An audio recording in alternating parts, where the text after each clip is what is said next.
3 மணி நேரம் ரீல்ஸ் ஈஸியாக ஸ்க்ரால் பண்ண முடியுது, ஆனால் 30 நிமிஷம் ஒரு ஒர்க்கை ஃபோக்கஸ்டாக பண்ண முடியல அப்படின்னு எப்போது ஃபீல் பண்ணியிருக்கீங்களா?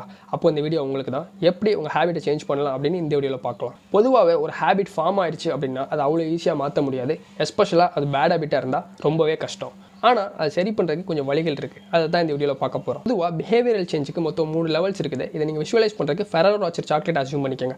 வெளில இருக்கிற கிறிஸ்பி லேயர் தான் அவுட்கம் லேயர், உள்ளே இருக்க க்ரீமி லேயர் தான் ப்ராசஸ் லேயர், அண்ட் அதுக்குள்ளே இருக்க ஹசில்நட்டு தான் உங்களோட ஐடென்டிட்டி லேயர். சேஞ்சஸ் வந்து இந்த 3 லேயர்ஸில் தான் நடக்கும். ஃபஸ்ட்டு அவுட்கம் ஃபோக்கஸ் பண்ணுறது, நம்மளோட எண்ட் ரிசல்ட் என்ன அப்படிங்கிறத இங்கே ஃபோக்கஸ் பண்ணுறது. ஒரு 6 பேக் பில்ட் பண்ணுறதா இருக்கலாம், இல்லை மேரத்தான் ரன் பண்ணுறதா இருக்கலாம், இல்லை மேட்ச்சில் சென்டம் எடுக்கிறதா இருக்கலாம். நம்மளோட எல்லா கோல்ஸுமே இந்த கேட்டகரி கீழே தான் வரும். செகண்டு ப்ராசஸை ஃபோக்கஸ் பண்ணுறது, அந்த கோல்ஸை அச்சீவ் பண்ணுறதுக்காக நம்ம ஹேபிட்டையும் சிஸ்டமையும் சேஞ்ச் பண்ணுறது. தேர்டு நம்ம பிலீஃபை ஃபோக்கஸ் பண்ணுறது, நம்மளை பற்றின நம்ம நம்பிக்கையை நம்ம சேஞ்ச் பண்ணுறது. நிறைய பேர் என்னென்னா ஃபஸ்ட் அவங்களோட கோலை சேஞ்ச் பண்ணிடுவாங்க, நான் ஒரு மேரத்தான் ரன் பண்ணணும் அப்படின்னு சொல்லிட்டு. அதுக்காக ப்ராசஸை சேஞ்ச் பண்ணுவாங்க டெய்லி ரன் பண்ணுறதுக்கு. ஆனால் ஐடென்டிட்டி வைஸ் பார்த்தா அவங்க பழைய அவங்களா தான் இருப்பாங்க. இந்த இடத்துல நம்மளை பற்றின பிலீஃபை சேஞ்ச் பண்ண போகிறோம். ஐ எம் அ ரன்னர் அப்படிங்கிற பிலீஃபை கொண்டு வர போகிறோம். ஒரு ரன்னர் என்ன பண்ணுவான்? டெய்லியுமே ட்ரெயின் பண்ணுவான். ஸோ ட்ரெயின் பண்ண போகிறோம், ஈவென்ச்சுவலாக நமக்கு மேரத்தானுக்கான ரிசல்ட் கிடைக்க போகுது. ஸோ உங்களோட கோல் ஒரு ஷார்ட் ஃபிலிம் எடுக்கணும் அப்படிங்கிறதா இருக்கக்கூடாது, ஒரு டேரக்டர் ஆகணும் அப்படிங்கிறதா இருக்கணும். ஸோ உங்களோட கோல் ஒரு கிட்டார் ப்ளே பண்ண கற்றுக்கணும் அப்படிங்கிறதா இருக்கக்கூடாது, ஒரு மியூசிஷியன் ஆகணுங்கிறதா இருக்கணும். உங்களோட ஐடென்டிட்டி நீங்கள் சேஞ்ச் பண்ணிங்கன்னா உங்களுக்கான ரிசல்ட் தானாக கிடைக்கும். நாளைக்கு பார்ப்போம்ல.